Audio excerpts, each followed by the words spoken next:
Hi, you're on the Reddit Confessions channel. It was raining when I found it. I wasn't looking for clues or secrets. I was just pulling clothes from the closet, trying to find my windbreaker before heading out. The kind of morning where everything feels slightly off. The coffee maker blinked, clean me. The dog refused to eat, and I had this stupid song stuck in my head that I swear I hadn't heard since college. Hallie's red coat was hanging near the back. I hadn't seen her wear it in ages. But when I grabbed it, a small paper fell out of the left pocket and floated to the floor. I almost didn't pick it up. It was damp on the edges, barely legible. But there it was. Evan's house, May 12th. Entry $40. Midnight bash. I stood there, staring at it, confused. May 12th? That was the night she told me she was at her sister's place, helping with the kids. She even sent me a blurry photo of their dog sleeping on a couch. I remember because I said the dog looked like he had more peace than I did. I didn't confront her right away. I wanted to believe it was a misunderstanding. A mix-up. Maybe she lent her coat to someone? Maybe it was old? But the receipt was dated only 6 days ago. That day, I barely spoke to her. I told her I had work calls. I didn't. I told her I had a headache. I didn't. I just watched. Listened. Noticed how she suddenly started humming while brushing her hair. How she smiled at texts she never let me see. When Saturday rolled around and she said she was going out again, just for a few drinks with coworkers, I nodded. But I didn't say have fun. I didn't say anything. Instead, I waited until she left. And this time I followed. And what I saw wasn't just betrayal. It was a performance. A version of her I didn't know existed. And it broke me in ways I'm not sure I can put into words. But I'm going to try. I didn't follow her like in the movies. No hoodie, no sunglasses, no dramatic tailing at a distance. I just drove, slowly, headlights off until the last block. She never looked back. She never had a reason to. I was the harmless husband, remember? The one who flinched at conflict and apologized even when I didn't know what I'd done. The address on the receipt was real. Evan's place was tucked deep into one of those remodeled neighborhoods where the garages are bigger than the living rooms and no one bothers to close the curtains.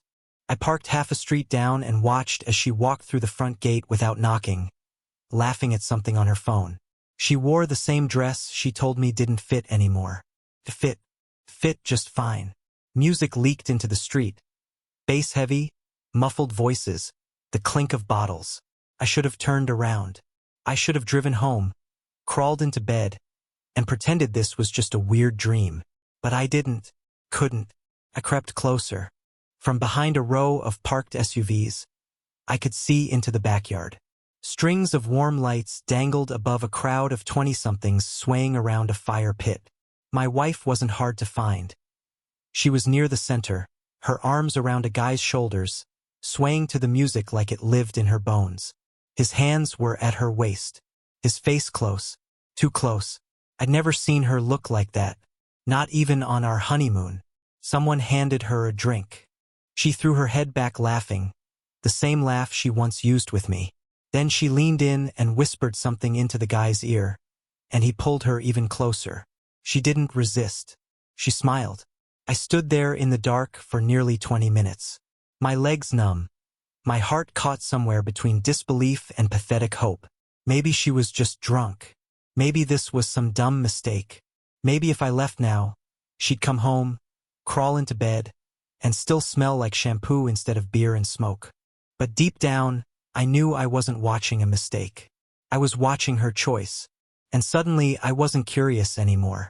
I drove home, didn't slam the door, didn't cry. I just walked into the kitchen, deleted the blurry photo of her sister's dog from my phone, and sat down at the table. Her wedding ring, the one she took off every night to shower but forgot to wear the next morning, was still in the dish beside the sink. I stared at it like it was a stranger. By the time she got home, it was past 2 a.m. She didn't try to sneak in. She didn't look guilty. She walked past me like I was furniture, just mumbled something about being tired, peeled off her heels, and disappeared into the bathroom. She never asked why I was awake, why the lights were still on, why I didn't speak. And maybe that silence said more than anything I ever could have screamed. Tomorrow, I knew she'd pretend everything was normal. But I was already planning what to do next. And for once, I wasn't asking her permission. The next morning, I pretended to be asleep when she got out of bed. I heard the familiar shuffle of her feet across the hardwood, the soft click of the coffee machine, and the lazy humming she always did when she thought everything was fine. She was so casual about it, like nothing had happened, like she hadn't just come home reeking of bonfire smoke, liquor, and a man's cologne that I definitely didn't wear.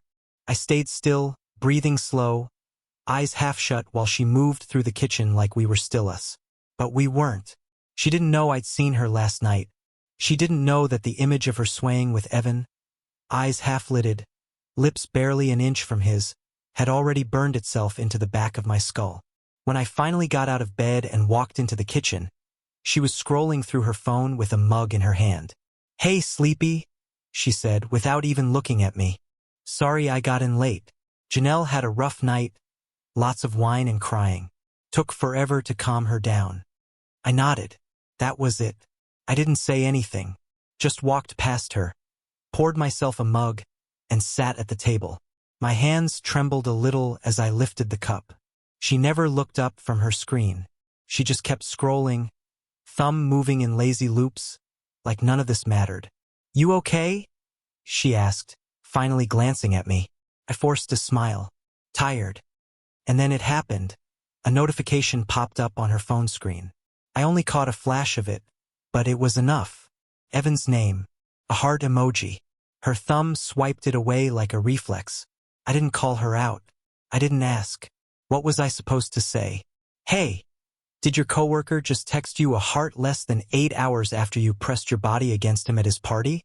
I couldn't even say his name without feeling like I was choking on my own tongue. Instead, I went to the bathroom and threw up. I spent most of the day working in the garage. Really, I just sat there on an old lawn chair staring at the dusty shelves and thinking about all the ways I'd failed without even realizing it. When had she stopped looking at me that way? When had I become the man she tiptoed around instead of ran toward? I kept replaying everything. The smirk on her face when she leaned into Evan, the softness in her voice when she lied that morning, and worst of all, how easy it seemed for her. At dinner, I watched her plate pasta like nothing had changed.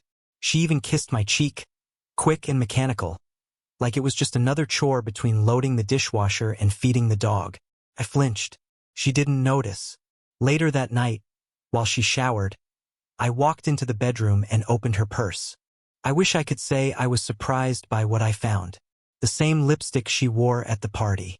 A crumpled receipt from a liquor store, time-stamped 1 hour before she claimed she was at her sister's. And a hotel keycard. Room 214. That was the moment I knew. No more hoping, no more guessing. The line wasn't just crossed, it had been danced on. Still, I didn't confront her. Not yet. I needed to be sure. I needed more than pieces. I needed the whole truth. Ugly, raw, undeniable. Because when I finally looked her in the eyes, I wasn't going to give her the chance to laugh it off. Couldn't sleep that night. Every time I closed my eyes, I saw that hotel keycard like it was glowing in the dark. Room 214. The number repeated itself in my head like a curse, a cruel joke carved into my brain. She'd gone through the trouble of hiding it, wedged behind a tissue pack at the bottom of her purse like it wouldn't be found. Like I was too spineless to look. Maybe I had been. Maybe she counted on that. But something had shifted in me. I wasn't angry, not yet, just cold. Numb. Detached. Like I was watching someone else's life fall apart in slow motion. I waited until she fell asleep beside me, her breathing soft and steady. I studied her face in the dim light, trying to remember the last time I'd looked at her without suspicion, without dread. Her hand was resting on her stomach, the same way it always did when she was truly relaxed. I used to find that endearing. Now it just looked like a stranger's habit. The next day, I took off work without telling her. Said I had errands. She barely looked up from her phone, probably texting Evan. Maybe deleting messages, hiding calls. I didn't care anymore. I had a plan. I drove across town, checking the receipt again to match the address printed next to the keycard. It wasn't even a fancy hotel. One of those cheap, executive suites near the interstate, tucked between a gas station and a pawn shop, the kind of place people went when they didn't want to be recognized. I walked in with my heart slamming against my ribs, told the front desk I left something in my room, flashed the key, and hoped the clerk didn't care enough to question it. He didn't. He just nodded and said, "Second floor, end of the hall." His voice was flat, disinterested, like this sort of thing happened all the time. Room 214 was quiet. No sounds from inside. I stood there for a moment, just breathing, trying to figure out what I was even doing. I didn't have a camera. I didn't have a recorder. I didn't even know if anyone would be in there. But I needed to see it. Needed to know if it existed. If this whole nightmare was real or some paranoid fantasy, I'd stitch together to cope with how distant she'd become. I slid the key into the lock. The green light blinked. The door opened. The smell hit me first. Cheap perfume and cologne mingled together. There were 2 empty glasses on the nightstand and a rumpled bedsheet half pulled off the mattress. A necklace I'd never seen before was dangling from the lampshade. One of her heels, just one, was by the bathroom door. A man's shirt, folded carelessly, sat on the armchair in the corner. Couldn't move. Couldn't even swallow. I stepped inside, closed the door behind me, and sat on the edge of the bed. It was still warm. That broke me. I didn't cry. Not yet. But my whole body trembled as I pressed my hands to my face and just sat there in the silence of what used to be my marriage. This was the room where she came alive again, where she wasn't tired or irritated or scrolling on her phone pretending I didn't exist. This was where she smiled, where she undressed, where she chose not me. When I finally left, I took nothing, touched nothing, just walked out like a ghost, blending into the daylight like I hadn't just stepped into a graveyard. But I wasn't done. If she wanted to pretend nothing happened, fine, I pretend too. Right until the moment she saw what I saw. Right until the moment she realized I knew everything. The next morning, she stood at the kitchen counter slicing strawberries like nothing was wrong, wearing one of my old college hoodies, humming a tune I couldn't place. She looked like the picture of comfort. She even offered me a bowl. "With granola or without?" she asked sweetly. Her tone was so casual it made my skin crawl. I took the bowl. I ate the strawberries. And I looked her in the eye with the most polite mask I've ever worn in my life. It wasn't just the lies anymore. It was the performance. The way she moved through our home like we were still us. Like she hadn't been in room 214 2 nights ago, whispering secrets to a man who wasn't me. I almost respected how bold she was. It took nerve to cheat that openly and then come home to slice fruit like a loving wife. But I didn't feel rage. I didn't feel much at all, honestly. Just the strange, heavy awareness that everything in front of me was fake. The hoodie, the humming, the breakfast, the smile. A play I hadn't auditioned for but was expected to applaud anyway. That day, I decided I wouldn't just watch anymore. I wasn't ready to confront her. Not yet. But I needed more than blurry memories and assumptions. I needed undeniable, documented truth. I didn't want her to cry and twist the story. I didn't want to give her room to lie. I wanted her to see herself. Not through my eyes, but through a lens she couldn't escape. So I drove to an electronics store that afternoon, bought a pair of mini cameras, the kind people install for home security. One went in the hallway mirror, angled perfectly toward the living room. The other, hidden behind a stack of books in my home office, caught everything leading into the guest room. She thought I never used that room. She was wrong. I'd already caught her in there on late-night calls, whispering too softly for me to hear. That was weeks ago. I didn't say anything then. I wish I had. By evening, everything was in place. I acted normal. I asked her how work was. She told me about a design pitch gone wrong and a new intern who didn't understand deadlines. I nodded, laughed when she laughed, kissed her forehead like nothing inside me was unraveling. That night, I waited until she fell asleep before checking the footage. Nothing yet. Just her pacing the living room on a call with her sister, or so she claimed. I watched her twirl her hair, whisper into the phone, and occasionally glance toward the front door like she was waiting for something. 2 days passed. Then 3. Nothing major. Just more whispers, more late-night texts, more brushing past me in the hallway, like I was a chair she didn't remember buying. Then on Friday, everything changed. She told me she was going out again. Just dinner, she said, not meeting my eyes. Mila's birthday. I didn't flinch, just nodded and said, "Have fun." She dressed carefully. The same perfume she wore on our first anniversary. The heels I once called dangerously pretty. And a low-cut black top I hadn't seen since New Year's. She kissed my cheek, grabbed her clutch, and left. The second the door clicked shut, I opened my laptop. And there it was. Footage from earlier that afternoon. A man, tall, black jacket, sunglasses, stepping into our house when she said she was running errands. They didn't go to the guest room. They went to our bedroom. She poured him a drink. He sat on my side of the bed.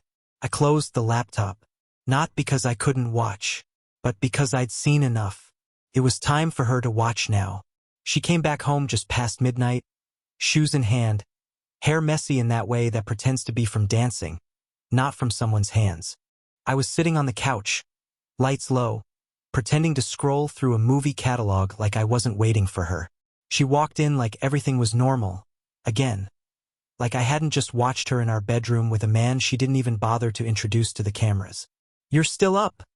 she asked, kicking her heels to the side like a teenager breaking curfew. Her voice had that breathy, forced tone, too cheerful, too smooth, like she was overcompensating for something she didn't think I already knew. "Couldn't sleep," I answered. I made sure to keep my voice flat. Not bitter, not sad, just nothing. She grabbed a water bottle, said goodnight, and walked toward the hallway.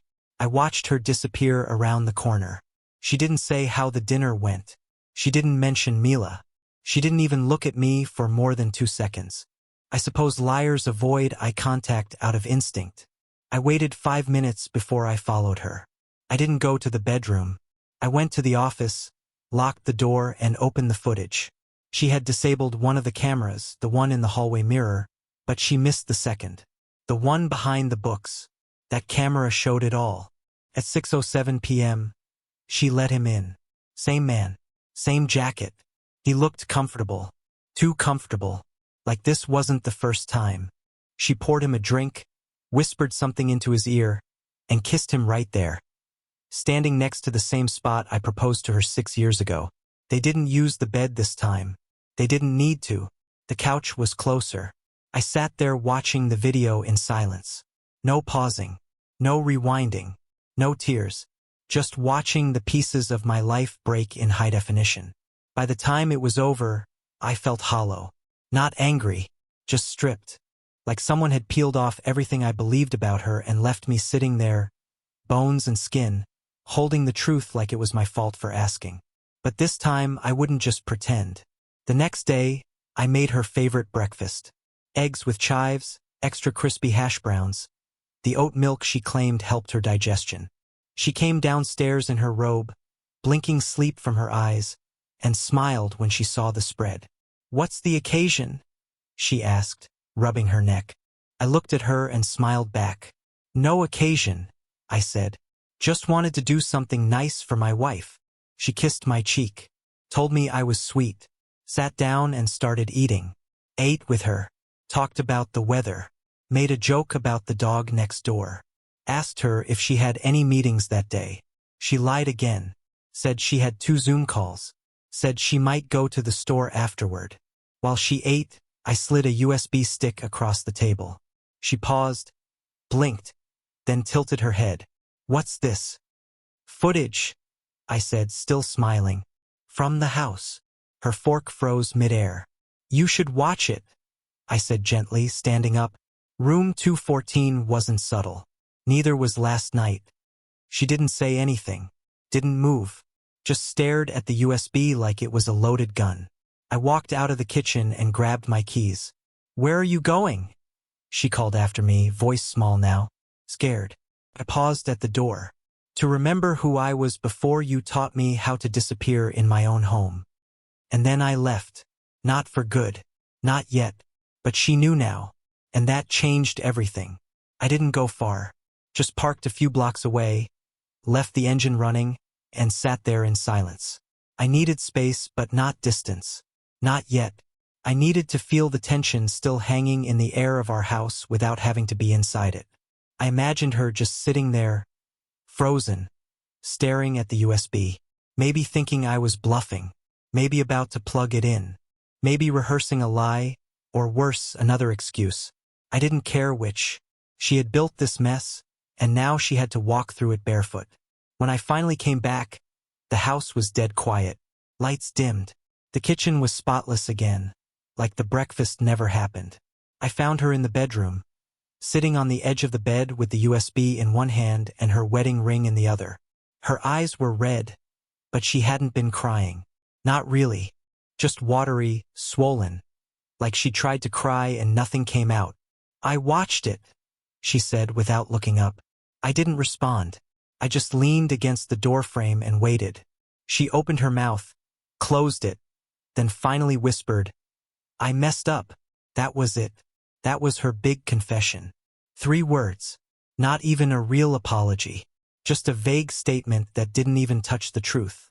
"You didn't just mess up," I said, my voice low. "You destroyed something." She stood up suddenly, defensive. "It didn't mean anything, Gordon. It wasn't love. I was just, I don't know, trying to feel something again." I laughed. I actually laughed. "So you felt nothing with him and you felt nothing with me. Good to know." "It's not like that," she snapped. "You've been distant for months. You barely talk. You sleep on the edge of the bed. I didn't know how to reach you." I stared at her in disbelief. "So you reached for Evan instead?" She flinched but didn't back down. "At least he made me feel noticed." I stepped closer, my voice shaking but quiet. "I noticed everything. I noticed when you stopped calling me by name, when you stopped wearing your ring, when you stopped saying goodnight. I noticed when you started laughing at your phone instead of at my jokes. I noticed you disappearing before you ever walked out that door." She looked like she was about to crumble, but no tears came, just that same blank stare. The same one she gave me that morning after the party. Like she still didn't get it. "I didn't want this to happen," she said finally. "It just did." I nodded. "Right? Things just happen. Like unlocking hotel rooms, or deleting texts, or lying about birthday dinners." "I thought you didn't care anymore," she whispered. I swallowed hard. "You didn't ask." There was a long pause, heavy, suffocating. Then she stepped toward me slowly, like a child trying to approach a broken dog. "What now?" she asked. I didn't have an answer. Not yet. But I knew one thing. I couldn't stay in this in-between space anymore. I couldn't keep pretending that truth and forgiveness were the same thing. "I don't know," I said honestly. "But you're not going to decide for me this time." And I left the room. She didn't follow. She just stood there, holding a ring she hadn't worn in weeks, and finally understanding what it meant to be left behind. Even when the door hadn't closed yet. The next morning felt still, not quiet like before, but empty in a different way. The kind of empty that makes you realize how much noise denial had been making all along. I woke up on the couch with a crick in my neck and a blanket draped over me that I didn't put there.